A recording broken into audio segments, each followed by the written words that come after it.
we're going to become great readers. Being a good reader in class doesn't mean you have to know all the words. Being a good reader and a good writer is a very important job. And it's not that hard, really. You know the tricks. Before we get started on our reading adventure, we're going to need some gear. So let's gather our supplies so we can set ourselves up for success today. First thing we're going to need is a pencil.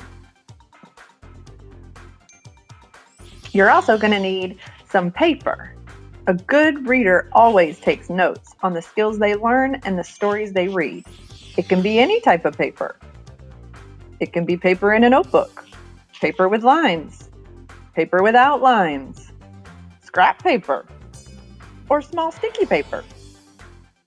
You could also go to my Teachers Pay Teacher site and download my free worksheet. For this skill, I have 3 different printables. A study guide that includes all the learning targets that we'll discuss in this video, and 2 different worksheets based on the skill level. To get this free resource and many more, click the link in the description below.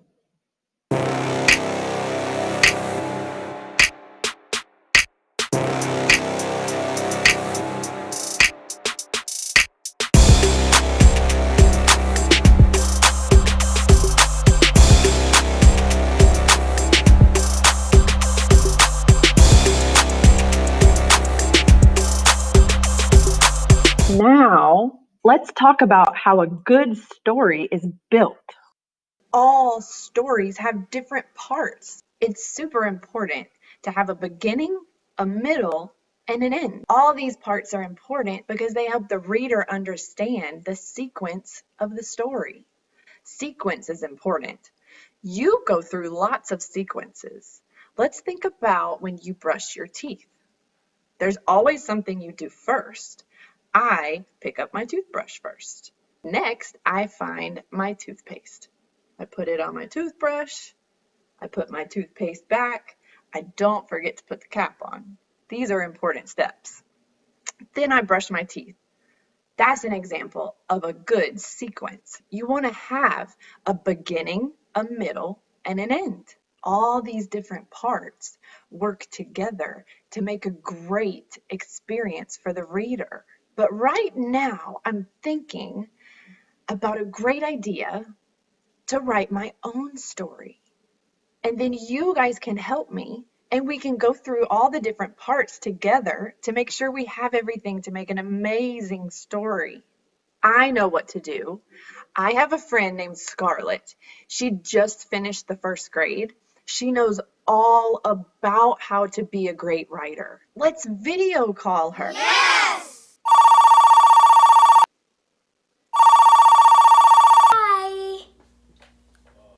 Hi, Scarlett. It's so great to see you. I haven't seen you since spring break. Hi, Miss Bailey. So I'm here with my friends who are on a reading adventure with me, and we wanted some more information about how to write a great story.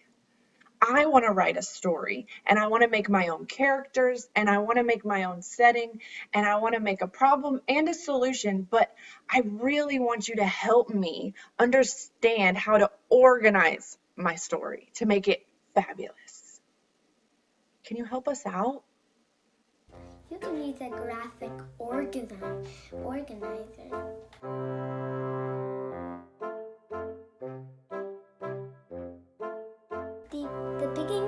The beginning of the story is important because it talks about the who or the what.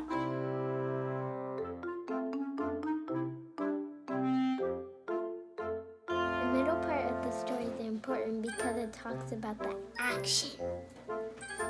Sometimes we know what the problem is in the story.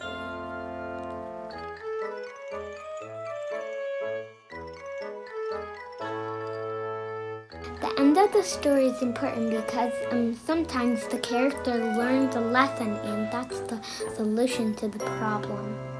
So basically you learn the essential message of the story.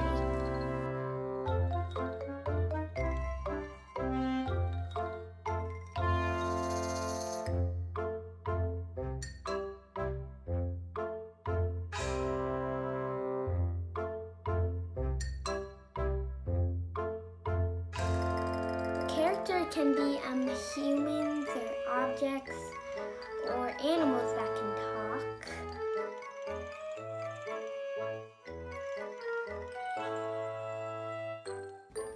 The setting is where the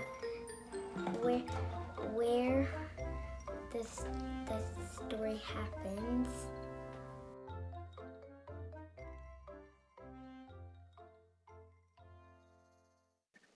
Wow, Scarlett really is an expert. She must have had a great teacher. We learned how important it is to know that every story has a beginning, a middle, and an end. These skills help us when we're retelling a story. A good reader can read a story and understand it, but they can also retell a story very well. We also learned how important it is to include key details when we're retelling a story.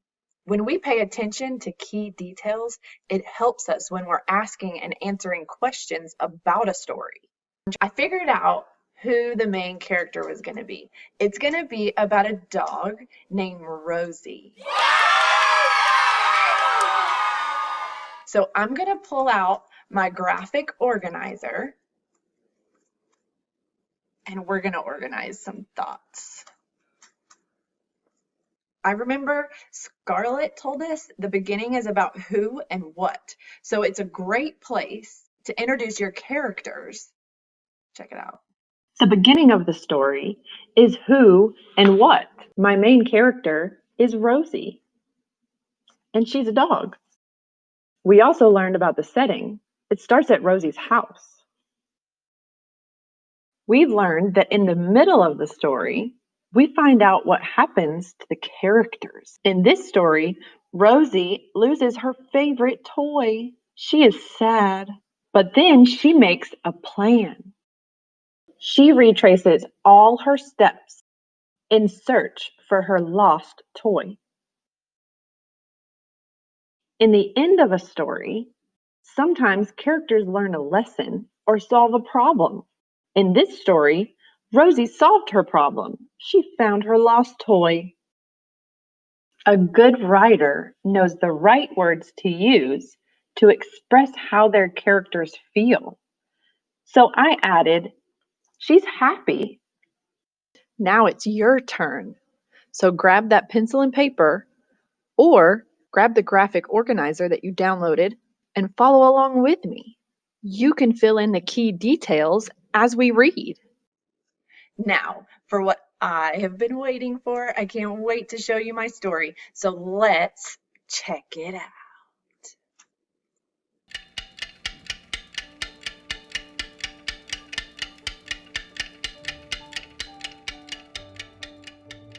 Well, guys, here it is. I finally finished my book about Rosie.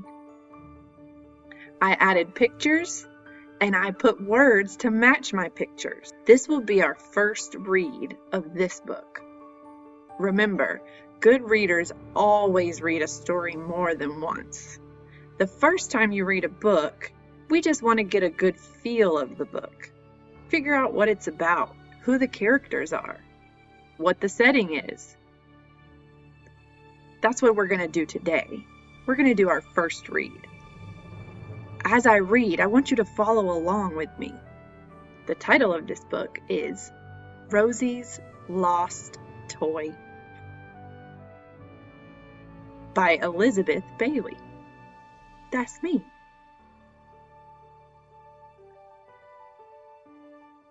This is Rosie. She has black fur and cute little floppy ears. Rosie is a very special dog and is always happy. We just met our character. Who is it?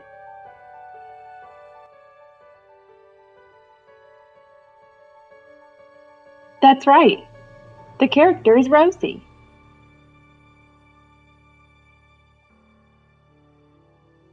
She loves to play and go on adventures, but her favorite thing in the world is her stuffed toy goat.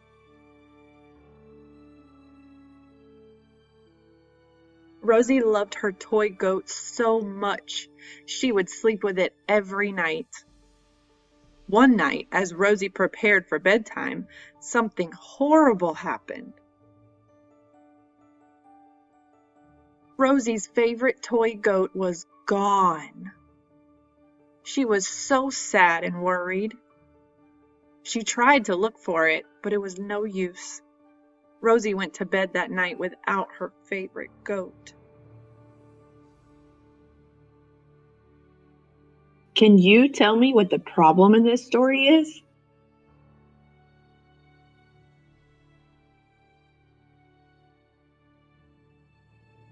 That's right. She lost her toy goat.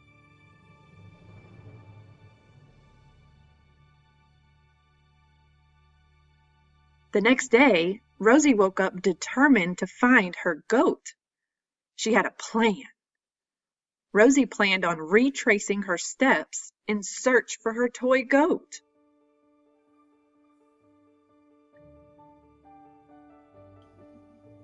Before we read this next page, I want you to notice the setting here. In the beginning of the book, we saw Rosie's toy goat, and we learned a little about Rosie, but we didn't really see a clear setting. That happens sometimes in books. We know she had to go to bed without her toy goat, so we can assume that the setting in the beginning was her house. The first place Rosie searched was the pond. She asked her friend, Mr. Turtle, if he had seen her favorite toy, but he had not seen it anywhere. Hey, guys, there's a new setting here. Can you tell me what it is? That's right, it's the pond. Hip hip hooray! We also just met a new character. Can you tell me who that character is?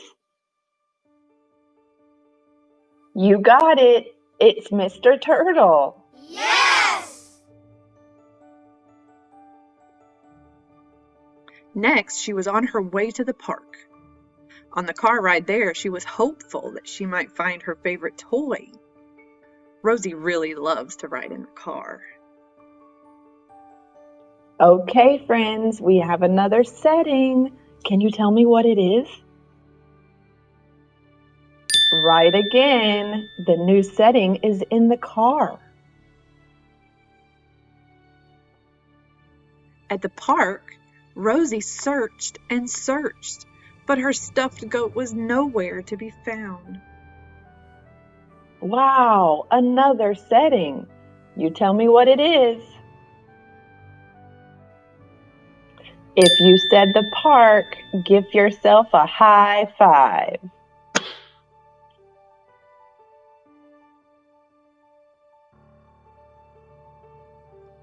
Finally, Rosie was back home. She walked in the front door and she could not believe her eyes. It was her favorite toy goat, hiding under the chair. At last, her search was over and she was so happy. Guys, check it out. There's finally a solution to the problem in this story. What's the solution here? That's right. She found her toy goat hiding under the chair. The end.